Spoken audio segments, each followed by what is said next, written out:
Welcome back to the deep dive. We're focusing on a really critical goal today, one that's custom tailored for you, the investor who's hunting for that reliable forever stock in the healthcare sector. Exactly. We took all the sources you sent us, the research, analyst reports, company filings, and we've zeroed in on two major players. They both sort of define stability, but they're facing very different challenges. That's right. And this dive isn't just about finding a stock. It's really about defining your own tolerance for risk in the pursuit of income. Right. So our mission today is to extract the core insights on how these two giants are balancing a high yield with smart long-term risk management. We're looking at Bristol Myers Squibb, BMY, and the medical device titan Medtronic MDT. And just to set the stage here, for scale, if you were to put, say, $1,000 into these names today, you'd get roughly 20 shares of BMY and about 10 shares of MDT. And those starting yields are really our critical reference points. BMY is currently offering a very compelling 4.6% yield in the high-stakes drug sector. And then Medtronic, in the arguably more stable medical device space, it counters with an attractive 2.9% yield. So our job is to figure out if BMY's higher income right now is worth the higher underlying risk, or if MDT's lower yield buys you, well, better peace of mind. That's the core question. Okay, let's unpack this. Before we really dive into BMY's specific challenges, we absolutely need to define that central trade-off for any dividend investor. It's not just about finding the biggest number. No, absolutely not. As the sources stress over and over, a healthy dividend is about the number you can trust. So this brings up that fundamental conflict, yield versus sustainability. Exactly. I mean, if a company is paying out a massive yield, you have to ask yourself, for how long? And the metric that really answers that is the payout ratio. Right. So explain the payout ratio for anyone who might be hearing that for the first time. Sure. Think of it like your personal budget. It's the percentage of a company's net earnings that they dedicate to paying dividends back to shareholders. So if you earn $100 and spend $85 on dividends, your payout ratio is 85%. That last 15% is your safety net. It's money for investment, for paying down debt, or just a rainy day buffer. And if that number goes over 100%? That's a serious warning sign. It means the company is spending money it hasn't actually earned to pay you that dividend. And the healthcare sector gives us some pretty stark examples of both extremes, right? It shows why this ratio can matter even more than the yield itself. Absolutely. Just look at the high yield extreme, Pfizer, ticker PFE. It offers this really attention-grabbing 6.8% yield. Wow, yeah. It looks fantastic on paper, but when you look under the hood, the sources show its current payout ratio is actually over 100%. Oof. Yeah, they're essentially running a dividend deficit. And Pfizer's history confirms this risk. Despite being a massive company, it has a recent past that includes a dividend cut. That's the high yield, high risk end of the spectrum. So you get high income now, but with maximum vulnerability. Precisely. And then you have the complete opposite with a company like Eli Lilly, LLY. Massive growth, super secure. But its payout ratio is extremely safe, sitting around 30%. Which screams safety. Maximum safety and wiggle room. It gives management huge flexibility. But the trade-off is a very modest 0.6% yield. You're getting future potential, but sacrificing almost all current income. So if you're trying to build a forever income portfolio, you can't really afford the instability of a Pfizer, but you also can't accept the near zero income from an Eli Lilly. You have to find that sweet spot in the middle. You want high income, but you have to demand that it's strongly supported. Which brings us back to BMY. Our sources seem to suggest that Bristol Myers Squibb is positioned as that solid middle ground for investors trying to maximize yield while still getting that fundamental support. Let's start with the hard numbers. BMY gives you that 4.6% yield, but its payout ratio is sitting at around 85%. Okay, 85%. So that's certainly higher than Eli Lilly's 30%, but... It is. But the company's history and sheer size suggests this dividend is still well supported. I mean, we're talking about a market cap of $111 billion. And critically, their gross margin is a huge 64.33%. Wait, let's pause on that margin for a second. 64%. That just sounds incredibly high for any business.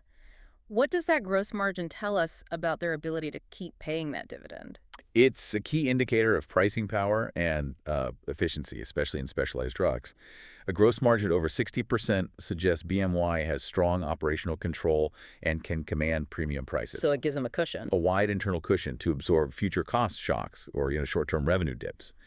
And that cushion is absolutely vital when we talk about the challenge BMY is facing right now. And here's where it gets really interesting. The primary unavoidable risk for BMY is that infamous patent cliff. Hmm. And this isn't just a slight downturn. We're talking about a period where revenue can decline sharply, sometimes catastrophically, when blockbuster drugs lose their exclusivity. And BMY is staring directly down two major cliffs in the very near future.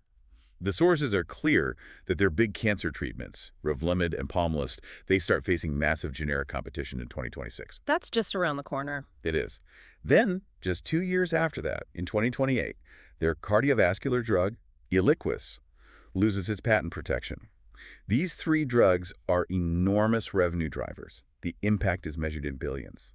Okay, that sounds absolutely terrifying for someone who wants to hold a stock for 30 years. If 85% of their earnings are already going out the door as dividends, and these huge revenue streams are about to get hammered, why wouldn't management just cut the dividend now? Is 85% truly safe? That is the critical question. And the difference between BMY and a company like Pfizer really comes down to strategic history and their response. Patent cliffs are, well, they're inevitable. They're part of the drug industry cycle. They're not a surprise. Is how you prepare for them. It's all about the response. BMY has been actively and aggressively investing to bolster its future pipeline, anticipating this exact revenue drop. So what are they investing in specifically? It can't just be general R&D, not with the kind of money they're about to lose. You're right. The sources show BMY is targeting growth in areas that offer maximum future returns, often through strategic acquisitions. They're focusing heavily on next-generation therapies, especially cellular therapies for oncology and immunology treatments. Right, so these are the new drugs designed to grow exponentially later in the decade to offset the old ones. Precisely. They're designed to grow in the late 2020s and early 2030s to fill the gap from Revlimid and Eliquis. It's a calculated gamble that they can manage that transition without hurting the income stream for shareholders. So the bet is that the income from the new products will come online fast enough to maintain that 85% payout ratio, even as the old products fall off a cliff. That's the plan. They're counting on that new pipeline to bridge the gap. And this brings us back to stability. Pfizer faced challenges, and its management decided a cut was necessary. BMY's commitment to building this new foundation while maintaining the dividend. It just suggests a different managerial philosophy. One focused on reliable shareholder returns. Exactly. So for investors who prioritize maximizing current yield within the drug sector, BMY offers a really solid calculated balance of risk and reward with its 4.53% yield. That gives us a really clear picture of BMY, high yield, but managing a known unavoidable industry risk. Okay, so let's pivot to Medtronic, MDT, a slightly different part of the healthcare universe. Medical devices, yeah. Medtronic, the industry leader, offers a lower 2.9% yield, and its payout ratio is roughly 75%. Their story is less about avoiding a cliff and more about organizational momentum. And MDT, with its even larger market cap of $125 billion, has faced that friction that comes with massive size. Being so large and diversified, it led to internal inefficiencies, and crucially, it slowed their growth a few years ago. And their gross margin is a little lower than BMY's, too. It is. It's still excellent at nearly 60%, but a bit lower because the device space is just inherently more competitive on pricing than, specialized pharma. And for long-term income investors, that slowdown in growth hit them directly in the pocketbook, right? Oh, absolutely. It radically changes the compounding picture, which is vital for a forever stock. MDT's dividend growth slowed way down. It dropped from the mid to high single digits, say 7 or 8%, down to the low single digits. And that makes a huge difference over time. A huge difference. If your dividend growth rate drops from 8% to 2%, your income stream takes decades longer to double. That's a tough reality, and it's why this turnaround story is so vital. So management saw the inertia and started this massive overhaul plan. What are they doing now to streamline this aging aircraft carrier, and when can we expect that dividend growth to accelerate again? They're doing a classic corporate overhaul. Streamlining operations, exiting non-core businesses, and aggressive cost-cutting. Think of it as just shedding dead weight to focus on high-margin, high-growth areas. Like surgical robotics. Exactly, like specialized surgical robotics. That focus helps streamline the business and, ideally, reignites that faster growth. And the innovation front seems key. Their Hugo surgical robot system is starting to gain some real traction. It is. The device space is so competitive, and Hugo represents a major long-term growth driver for them. And the next big move is the planned spin-off of their diabetes division. Which is often a great way to unlock value, right? It is. By separating a large, complex, sometimes slower-growing division, the core company becomes more focused, more efficient, and, often more attractive to investors. What's fascinating here is that all this hard work, the overhaul, new products like Hugo, the spinoff, it's all designed to get MDT back on a faster growth track. And that turnaround should translate directly into higher dividend growth rates, moving them back toward those mid-single digits we saw years ago. Which brings us to the most compelling point for long-term investors, Medtronic's history. It's incredible. They have increased their dividend for 48 consecutive years. 48 years. That's a lifetime of commitment to shareholders. It really is. And that puts them just 2 years shy of the coveted Dividend King status.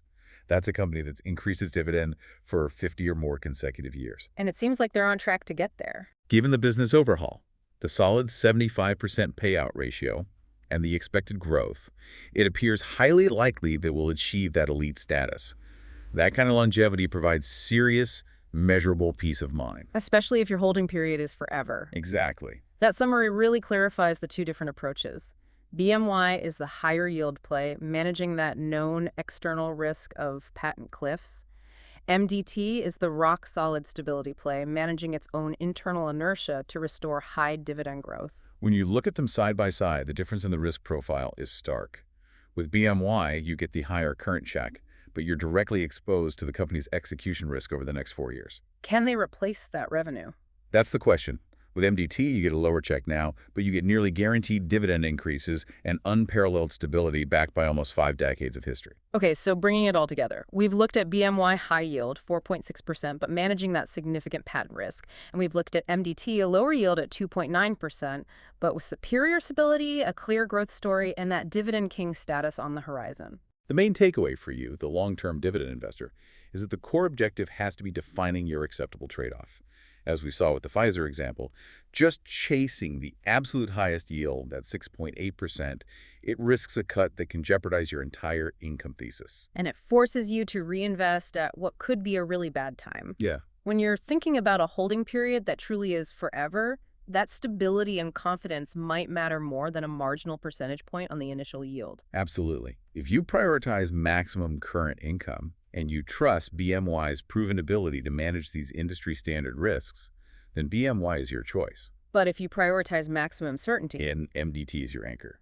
If you want the highest probability of never having a dividend cut, even if it means sacrificing some initial income, MDT's history and turnaround story make it the stability play for your portfolio. so both are attractive options in the healthcare sector. Very attractive, and crucially, both yields seem well supported by their payout ratios and future strategies.